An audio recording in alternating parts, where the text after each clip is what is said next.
Programme मध्य मुकाबले में खुशामदीद। मैं हूं रबिया एहसन और मेरे साथ मौजूद है रऊफ चासरा। और आज के प्रोग्राम में जिन टॉपिक से हम बात करेंगे उसमें सबसे पहले आईएमएफ पैकेज के लिए कोशिशें तेज, शहबाज शरीफ एमडी आईएमएफ की पेरिस में मुलाकात मुतवक्के, डार की अमरीकी सफीर से मुलाकात, पैकेज न मिलने की सूरत में हुकूमत के पास डिफॉल्ट से बचाव के लिए प्लान बी क्या है, क्या पाकिस्तान आईएमएफ के बगैर मईशत का पहिया चला सकेगा। इसके अलावा बात करेंगे फ्लाइट न मिलने पर चार्टर्ड तैयारा, चेयरमैन सेनेट की मराहत पर पब्लिक अकाउंट्स कमेटी हैरान, पीपी सेनेटर सलीम मानवीवाला की कानून साजी पर तनकीद, तरीकाकार पर सवालात उठा दिए। इसके अलावा बात करेंगे नाकिस गाड़ियों की फरोख्त, मेंबरान पीएससी ज़ैली कमेटी ने कार कंपनीज की क्वालिटी पर अदम एतमाद कर दिया। जापान या बरतानिया में सुजुकी और टोयोटा अपनी एक गाड़ी एक्सपोर्ट करके दिखाएं, सेनेटर सलीम मानवीवाला ने चैलेंज कर दिया। नाकिस क्वालिटी, महंगी कीमतें, पाकिस्तानी सारिफीन ने गाड़ियों का बॉयकॉट कर दिया, प्रोडक्शन गिर गई। पीएससी ज़ैली कमेटी इजलास में बड़े इंकशाफात। तमाम मामलात पर गुफ्तगू करेंगे हमारे साथ सीनियर रहनुमा पीपल्स पार्टी और चेयरमैन सेनेट खजाना कमेटी सेनेटर सलीम मानवीवाला साहब मौजूद होंगे। इसके अलावा बात करेंगे सीनियर वकला को चेयरमैन तहरीक इंसाफ से मुलाकात और उनकी वकालत का जो फैसला है वो महंगा पड़ गया। पीपल्स पार्टी ने बैरिस्टर एतजाज एहसन और लतीफ खोसा की बुनियादी पार्टी रुकनियत मुअत्तल कर दी। और इसके अलावा ये भी बात करेंगे कि एक बड़ी डेवलपमेंट हुई है। उमर अयूब साहब ने परवेज खटक साहब को शो कॉज नोटिस जारी किया है कि आप पार्टी के लोगों से रब्ता करके उन्हें पार्टी छोड़ने का कह रहे हैं। एक्सप्लेन करें इस कॉन्टेक्स्ट में अपने आप को। ये तमाम तर मौजूआत हैं और हमारे साथ जैसे मैंने बताया सेनेटर सलीम मानवीवाला साहब मौजूद हैं, उनको वेलकम करेंगे। अस्सलाम वालेकुम सर। वालेकुम। अच्छा सर, स्टार्टिंग फ्रॉम आईएमएफ, आपसे लास्ट टाइम जब बात हुई थी तो आपने कहा था कि 30 जून तक होप है, कोई अच्छी खुशखबरी मिल सकती है। कैसे देख रहे हैं सिचुएशन को? डार साहब कामयाब हो पाएंगे? अभी तो शहबाज शरीफ साहब भी दरमियान में आ गए हैं। देखें जी, मैं तो उस वक्त भी ये फील कर रहा था क्योंकि जो मिनिस्टर ऑफ स्टेट हैं आयशा, उन्होंने बड़ा ये क्लियरली कमेटी में आके हमें स्टेट किया था कि हम पूरी कोशिश करेंगे कि हम आईएमएफ में का प्रोग्राम जो रिव्यू है वो हम पूरा कर लें 30 जून तक।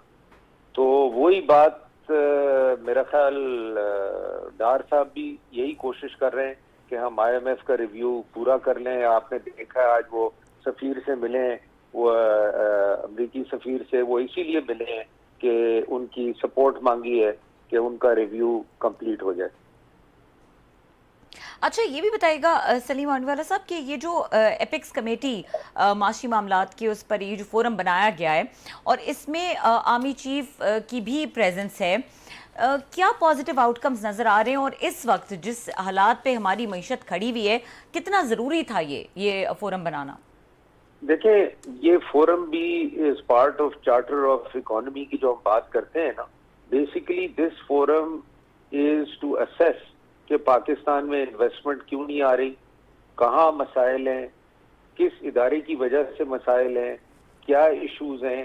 तो ये एक बहुत, मैं तो समझता हूँ ये एक बहुत पॉजिटिव चीज हुई है towards the economy of Pakistan, towards bringing investment in Pakistan, towards चाहे वो लोकल इन्वेस्टमेंट हो चाहे वो फॉरेन इन्वेस्टमेंट हो। तो ये फोरम जो है वो एट द हाईएस्ट लेवल, और लोग कुछ ये समझ रहे हैं कि पता नहीं ये गवर्नमेंट कोई एडवांटेज लेना चाह रही है। ये this is not for this government, this is for all governments to come. Army chief आज जो हैं वो होंगे या कल कोई और आर्मी चीफ होंगे, he will remain part of this forum, and this forum is to help the investment coming into Pakistan and looking at the issues, what issues they are facing, or to assist the departments जिनको ये मसाइल आ रहे हैं। तो मैं समझता हूँ ये बहुत पॉजिटिव डेवलपमेंट है। अच्छा, अगर अभी इलेक्शन हो जाते हैं, गवर्नमेंट चेंज हो जाती है, तो अगेन यही होगा कि जो कांस्टेंट मेंबर है या जो कांस्टेंट रिस्पॉन्सिबिलिटी है वो आर्मी चीफ पे ज़्यादा हो जाएगी इस तमाम तर सिचुएशन की, क्योंकि ऑफ कोर्स जो नई आने वाली गवर्नमेंट है उसके तो लोग डिफरेंट हो सकते हैं। सो ये ज़्यादा ट्रिकी नहीं हो जाएगा आर्मी चीफ के लिए? क्योंकि एक कमिटमेंट है, कहा जा रहा है कि $100 अरब की जो सरमायाकारी है उसको इंश्योर किया जाएगा, तो ये ज़्यादा बर्डनाइज नहीं हो जाएंगे आर्मी चीफ? नहीं, मैं समझता हूँ, देखें, आर्मी चीफ को इन्वॉल्व करना एक पॉजिटिव डेवलपमेंट है, और मैं तो समझता हूँ कि इसमें फर्दर हमें और आगे जाना चाहिए। हमें जुडिशरी को भी इसमें इन्वॉल्व करना चाहिए, हमें प्राइवेट सेक्टर को भी इसमें इन्वॉल्व करना चाहिए, क्योंकि private sector is the sector which actually knows what are the problems and what they are facing in Pakistan, चाहे वो local हो चाहे वो foreign हो. देखें अब जो जहां पाकिस्तान आके खड़ा है ना इकोनॉमिकली, अब हमें कोई ड्रास्टिक चीजें करनी पड़ेंगी अपनी इकोनॉमी को दोबारा ट्रैक पे लाने के लिए, और टू इंश्योर कि इसको दोबारा ट्रैक से उतरने की इजाजत नहीं दी जाए. और ये जो फोरम है दैट विल इंश्योर, और ये देखिए कोई इंडिविजुअली किसी का नहीं है, ये it is all position oriented forum. तो जो भी गवर्नमेंट होगी उनके जो भी पोजीशन होल्डर्स होंगे at that time will be part of this forum. तो मैं समझता हूं कि इस पे किसी पे बर्डन नहीं है, उनका रोल है, और सबको जो इन्वॉल्व किया गया है इसीलिए किया गया है कि वो अपना रोल प्ले करें. जी बहुत शुक्रिया सर, आपने हमें ज्वाइन किया. थोड़ा सा गुफ्तगू को सियासी करते हैं सर. एतजाज़ अहसन साहब, लतीफ़ खोसा, सारी पावरफुल वेरी इम्पोर्टेंट ये पिलर्स ऑफ पीपल्स पार्टी, और पता नहीं इनको डेकेड से हैं. बेनज़ीर भुट्टो साहबा के मुकदमे लड़े, अदालतों में गिलानी साहब के लड़े, जरदारी साहब के लड़े.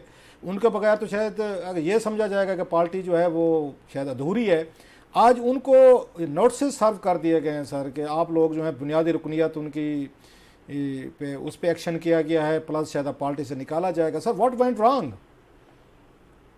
क्लासरा साहब, मेरी दोनों से बात नहीं हुई, बट अब देखें ये तो पर्सनली आपको याद होगा एतजाज साहब चौधरी इफ्तिखार साहब की गाड़ी चला के आए थे, और एतजाज साहब ने खुद मुझे ये कहा था जब उन्होंने चौधरी इफ्तिखार साहब का रवैया देखा as chief justice of Pakistan के, सलीम मेरे से ये बहुत बड़ी गलती हुई है. सबको कहते थे वो. जी सबको कहते थे. तो मैं समझता हूं कि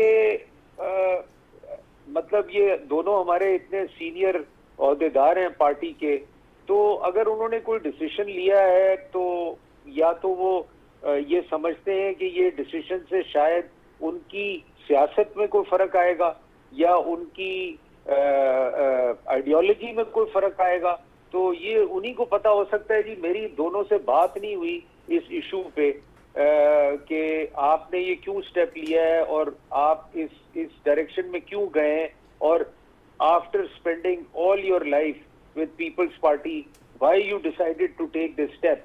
क्योंकि पीपल्स पार्टी से मुझे पता है कि दोनों के लिए we have great respect and we regard both these people, Khosa sahab and Aitzaz sahab, a lot in the party.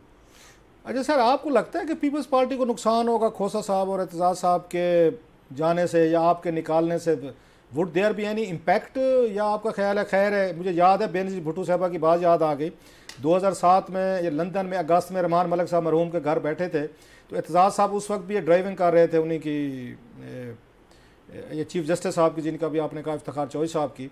तो ये बेनज़ीर भुट्टो साहबा दूसरी साइड पे थी. तो किसी ने सवाल किया उनसे, एतजाज साहब भी आए हुए थे लंदन में, बेनज़ीर भुट्टो साहब मिलने की कोशिश कर रहे थे, लेकिन मैं बेनज़ीर साहबा उनको कुछ ज़्यादा वो नहीं करा रही थी.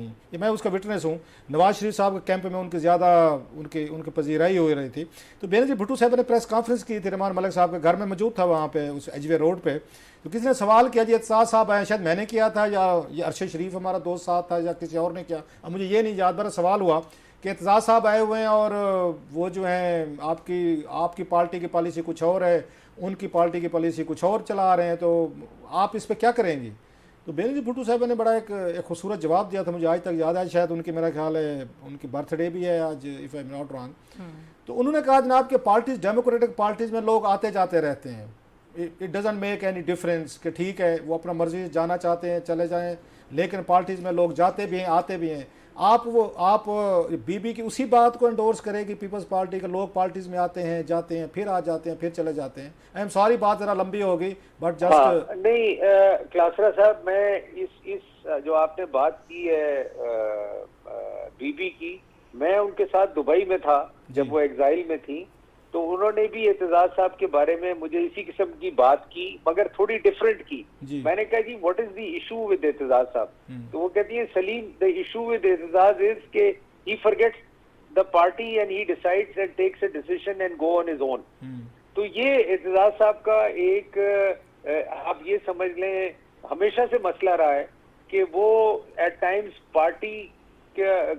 पार्टी को भूल जाते हैं, पार्टी की जो भी डिसीजन होता है उसको भूल जाते हैं, and he decides to take his own decision and go the way he wants to go.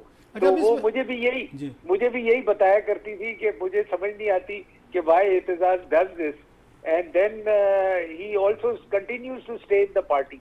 तो वो पार्टी के लिए बड़ा डिफिकल्ट हो जाता है कि मैं कल अपना पॉइंट ऑफ व्यू या अपना एक डिसीजन और पार्टी को मैं कॉन्फिडेंस में ना लूं और मैं डिसाइड कर लूं कि जी मैंने ये करना है विदाउट द पार्टीज कंसेंट और विदाउट द पार्टीज अप्रूवल। तो ये एक मसला शुरू से था, आज से नहीं था। अच्छा, लोग ये भी तनकीद करेंगे, करते भी हैं कि आपकी पार्टी के अंदर जो पहले बहुत ज़्यादा टॉलरेशन थी, बेनज़ीर भुट्टो साहब ने निकाला नहीं था, बावजूद तमाम इश्यूज़ के, चीज़ों के, कि इफ्तिखार चौधरी साहब वाली इस पर उनकी बड़ी रिजर्वेशन थी बेनज़ीर भुट्टो साहब के आखिरी दिनों में, पार्टी से नहीं निकाला था, कोई शोकाज नोटिस एतजाज़ को नहीं दिया गया था, कि लोग वो फील करते हैं कि शायद बेनज़ीर भुट्टो साहब में उनमें ज़्यादा टॉलरेंस थी, ज़्यादा बर्दाश्त थी with the ageing, with the political experience, जो आज की पार्टी में नज़र नहीं आती। मुस्तफ़ा खोखर साहब ने कोई पॉइंट उन्होंने उठा दिया, तकरीर कर दी, उनको निकाल दिया गया, उनसे इस्तीफ़ा ले गया। अगर खोसा साहब और एतजाज़ साहब अगर कोई बात कर रहे थे पार्टी के अंदर में से या बहर कर रहे थे तो उनको शोकाज नोटिस दे दिया गया। सो आपकी पार्टी समझते हैं कि बड़ी तेज़ी से इनटॉलरेंट होती जा रही है, अनडेमोक्रेटिक होती जा रही है, इसमें कोई अपनी ओपिनियन नहीं रख सकता, एक उसमें रेजिमेंटल स्टाइल आ गया है कि जनाब एक फ़ौज की क्लास है और सब लोगों ने उसको वो करना है, आगे से आप क्वेश्चन नहीं करना। आपको लगता है कि डिक्टेटरशिप आती जा रही है पार्टी में, और कुछ वैसे अगर नहीं एग्री करती पार्टी लीडरशिप से, they are being silenced and kicked out? नहीं क्लासा साहब, देखें ये काफी इवेंट्स हुए, ये डिसीजन इमीडिएटली नहीं हुआ और काफी चीजें हुई, लीडरशिप मिली भी खोसा साहब से भी, एतजाज साहब से भी, और उन्होंने अपने तहफ़्फ़ुज़ात भी उनको दिए। ऐसा नहीं है कि उनकी कोई बातचीत खत्म हो गई पार्टी की लीडरशिप के साथ, उनसे बातचीत भी हुई, उनको समझाने की भी कोशिश की कि भाई ये मसाइल है, अगर हम कोई पोजीशन लेते हैं और आप उसके खिलाफ चाहते हैं तो हमारे लिए बड़ा डिफिकल्ट हो जाता है कि being a party senior member are going against the decision of the leadership और ऑफ द पार्टी। तो मेरा ख्याल है कि और देखें अभी इन दी एंड आपको पता है कि ऑब्वियसली हमारा पीटीआई के साथ जो मसला चल रहा है और हमने नो कॉन्फिडेंस किया और हमने सारा कुछ किया और हमने गवर्नमेंट को रिमूव किया, उसके बाद अगर आप उनके घर चले जाएं और कल कहें कि जी हम आपके केसेस लड़ेंगे, हम आपको सपोर्ट करेंगे, आपका जो भी एजेंडा है अब उसके साथ, तो ये तो सर कोई भी पार्टी एक्सेप्ट नहीं करेगी। मंडवाला साहब, आपको याद होगा, मैं सॉरी आपकी बात कट कर रहा हूँ सर, कि जब नवाज शरीफ साहब 12 अक्टूबर हुआ था, जेल में चले गए थे, जनाब मुशर्रफ के खौफ की वजह से कोई वकील उनका केस लेने को तैयार नहीं था। उन्होंने एतजाज़ अहसन साहब को अप्रोच किया था कि जनाब आप हमारे वकील बने, और ये जेल में थे, मियाँ शहबाज शरीफ वगैरह, नवाज शरीफ साहब वगैरह सारे। बाद में मरियम नवाज साहबा, मैंने खुद उनको देखा था उस पिंडी एयरपोर्ट पे, उनके साथ ट्रैवल करते हुए सारे केस लड़ती थी एतजाज़ साहब के साथ।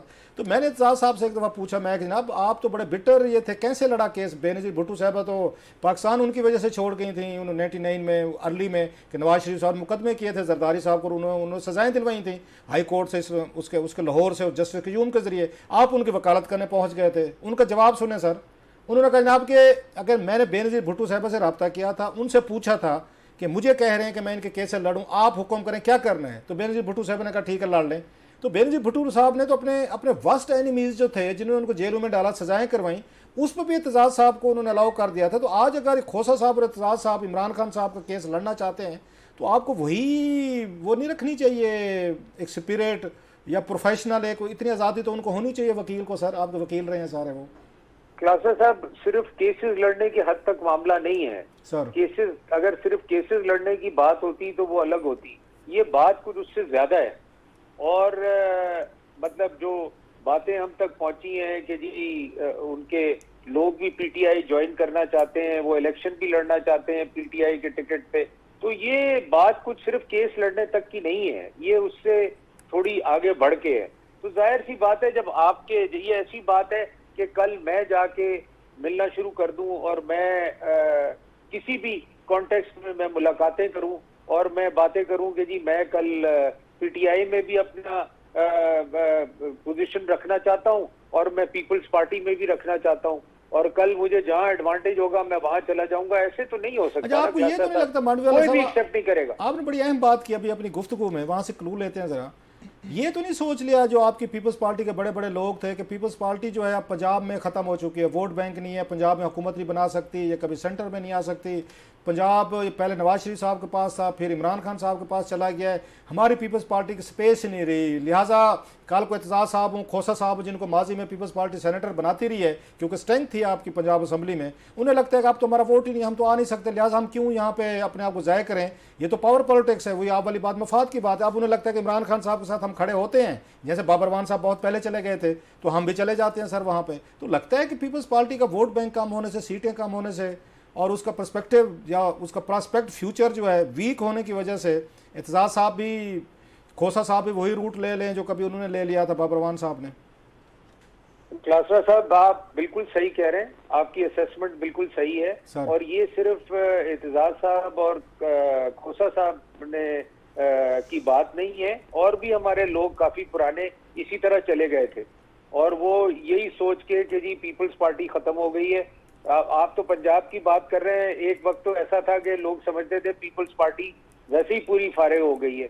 जब बेनजीर भुट्टो 17 मेंबर्स के साथ नेशनल असेंबली में बैठी थी तो उस वक्त भी लोगों की यही सोच थी कि जी पीपल्स पार्टी फारिग हो गई है। तो ये आपकी बात काफी हद तक सही है, पंजाब में लोगों की यही परसेप्शन थी, क्योंकि जो इतना लंबा टेन्योर गया जिसमें पीपल्स पार्टी पंजाब में रोल प्ले नहीं कर सकी और अपनी पोजीशन नहीं बना सकी, तो लोगों ने ये यकीन कर लिया कि पीपल्स पार्टी पंजाब से फारिग हो गई है। अच्छा, रबिया के पास कुछ सवाल है आपके लिए, वो सेनेट के हवाले से और एपेक्स कमेटी उस पे सारी पीएससी के हवाले से कुछ आपकी तकरीरें बड़ी आपने धुआंधार किस्म की, बड़े अरसे बाद सर आप पब्लिक फोरम पे आए, मैं कमेटीज में तो आपको सुनते रहता हूँ। अच्छा, मैं मांडवाला साहब आपसे ये पूछना चाहूंगी कि जो चेयरमैन सेनेट की मराद के हवाले से आपका जो स्टांस था और उस पर जो आपकी रिजर्वेशंस थी, जरा उनको बताइएगा, और क्योंकि उनकी तरफ से एक वो भी आया है, वजाहती बयान भी आया है, तो अगर आप चाहेंगे तो मैं वो भी बता दूंगी कि उन्होंने क्या क्या कहा अपनी वजाहत में, लेकिन आपकी रिजर्वेशंस क्या है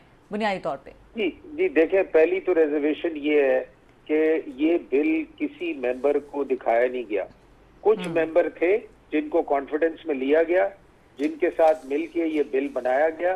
बाकी जितने लोगों को, अगर बिल आपके सामने है जिन्होंने साइन किए हैं, उनको ये बिल नहीं दिखाया गया। उनको सिर्फ ये कहा गया कि ये सेनेटर्स की प्रिविलेज और सैलरीज का बिल है।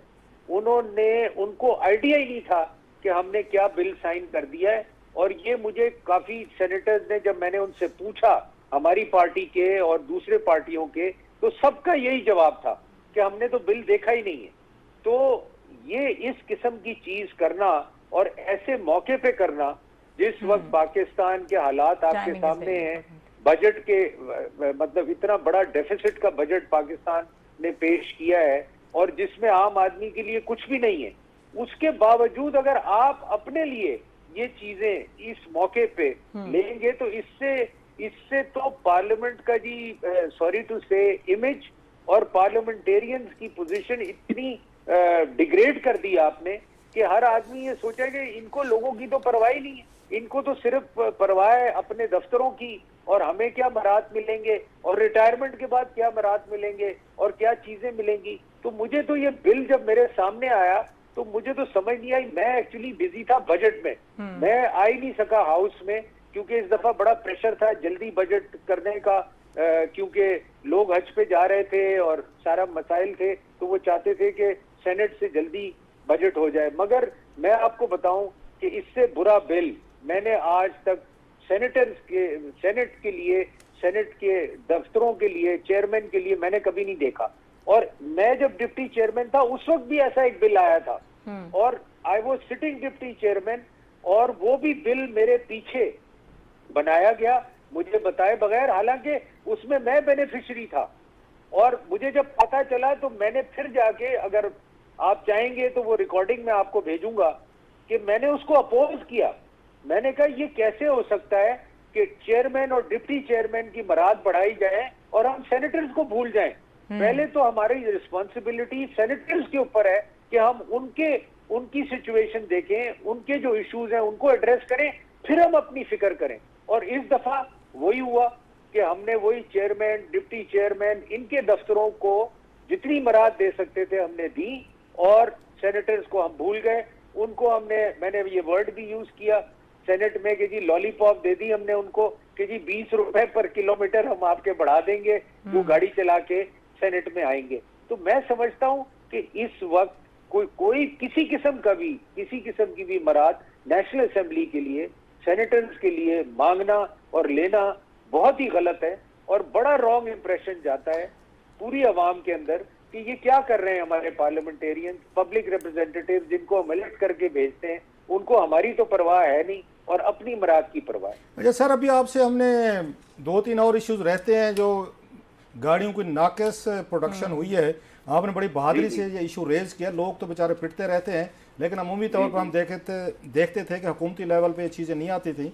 तो पीएससी की भी कोई गुफ्तगू करनी है आपसे, अभी एक मेरा रबिया ने ब्रेक लेनी है, और प्लस ये भी पूछेंगे आपसे कि जो चेयरमैन सेनेट साहब ने अपना जवाब दिया, वेरी लेंथी जवाब दिया उन्होंने वहाँ पे सेनेट में, अच्छा खासा उसमें बहुत सारी जान थी, मैंने पढ़ी है, उनकी कोई रीजनिंग बड़ी पावरफुल थी, लेकिन आपके भी पॉइंट जो हैं वो भी बड़े स्ट्रांग हैं।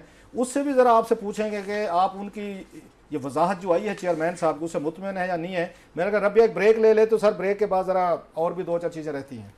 ठीक है जी, ब्रेक के बाद हमारे साथ रहिए, हम डिस्कशन को यहीं से कंटिन्यू करेंगे।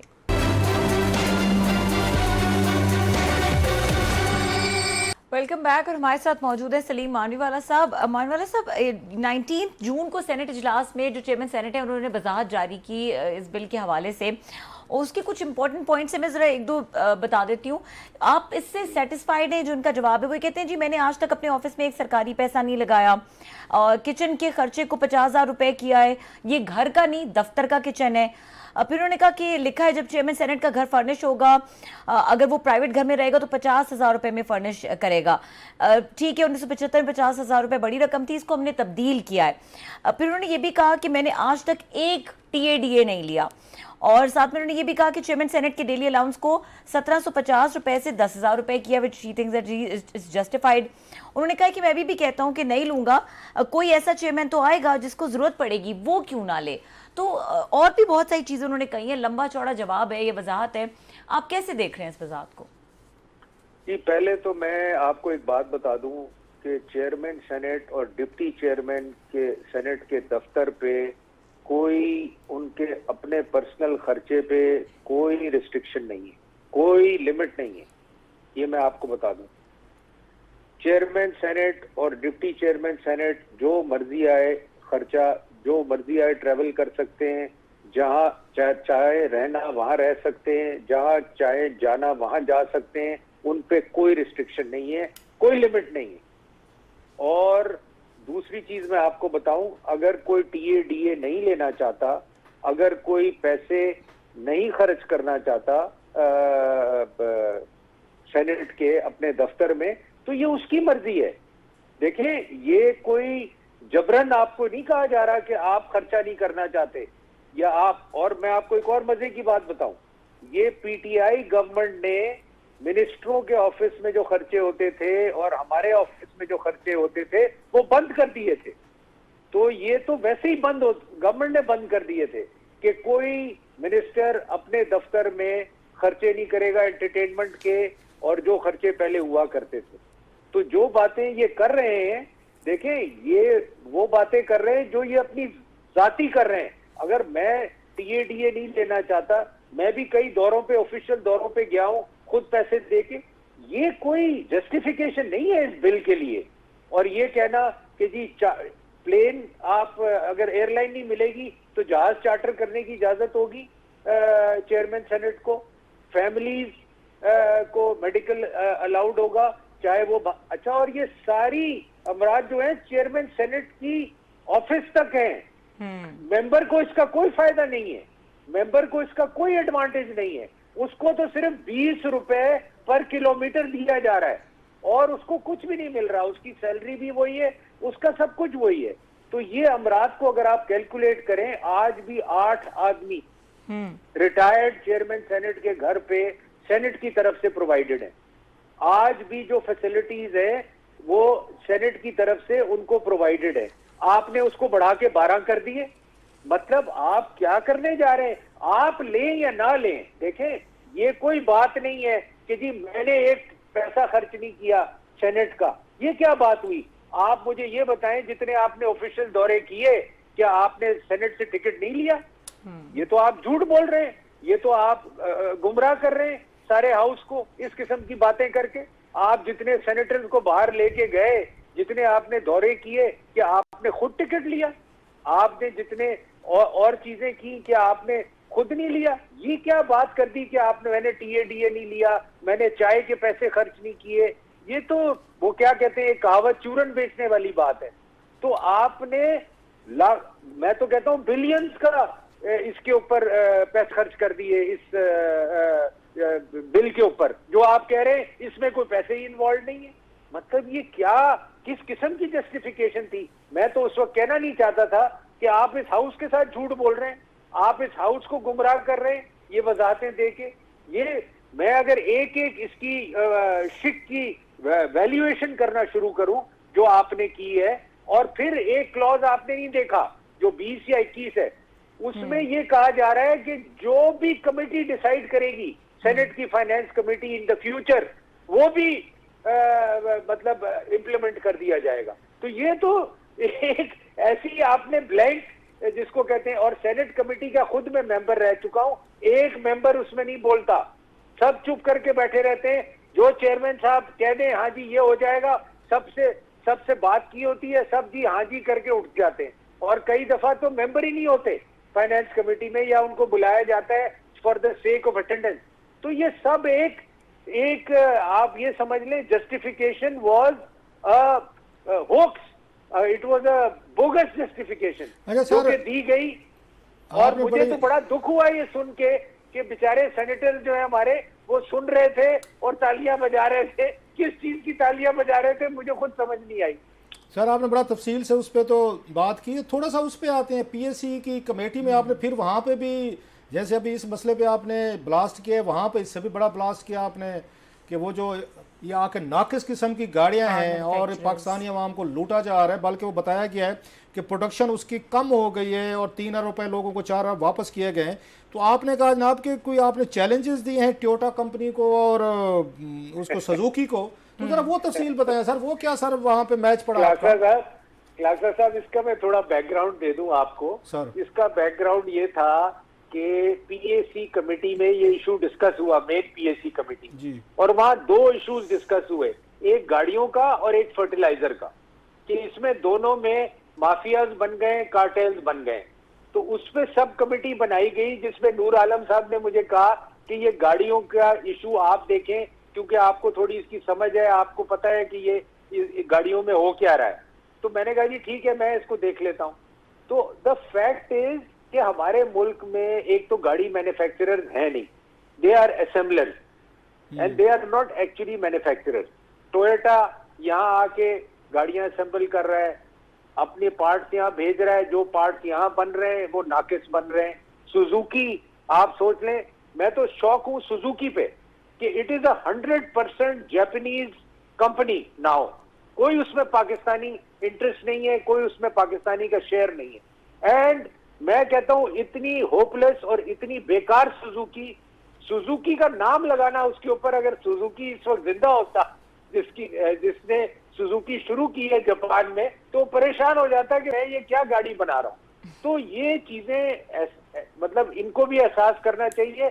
और जो मेरी टोयोटा जापान से बात हुई थी, वो ये बात हुई थी, वो कहते हैं कि आपके जो वहां डिलीशन और जो पार्ट्स बनाने वाले लोग हैं वो नाकिस हैं, वो सही पार्ट्स बनाते नहीं हैं, और गाड़ी मैन्युफैक्चरर के जो उनके पार्टनर हैं उन्होंने ही अपनी कंपनीज लगाई हुई हैं, उन्होंने ही कंपनीज खोली हुई हैं पार्ट्स बनाने के लिए।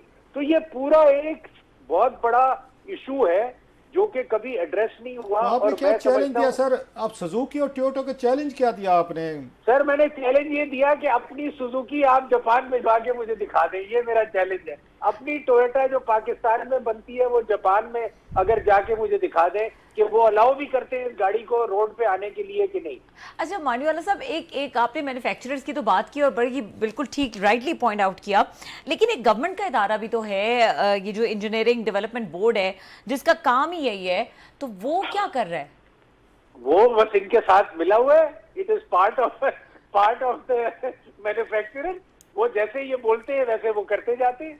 और बोर्ड पे भी तनकीद हुई, ईडीबी के बोर्ड पे भी हमने कहा कि भाई इसमें कौन लोग अपॉइंट हुए हैं, ये मतलब किसने लगाए हैं और ये किस बैकग्राउंड से आते हैं। तो हमने उनकी भी डिटेल्स मांगी हैं कि वो आप हमें बताएं कि ये लोग कौन है, क्या इनका डायरेक्टली इनडायरेक्टली कार मैन्युफैक्चरर से कोई ताल्लुक है। तो अब वो हमें सारी डिटेल आएंगी। नेक्स्ट मीटिंग में क्लासरा साहब आपको मैं बुलाऊंगा, आप आइएगा, जरा देखिएगा, सारी हमारे पास मोस्टली डिटेल्स आ चुकी होंगी। ठीक है, बहुत टाइम खत्म हो गया। बहुत शुक्रिया सलीम मानीवाला साहब ने हमें एक्सक्लूसिव टाइम दिया और गुफ्तगू की, और यहाँ पे प्रोग्राम का टाइम खत्म हो गया। देखने के लिए शुक्रिया, इजाजत दीजिए, अल्लाह हाफ़िज़।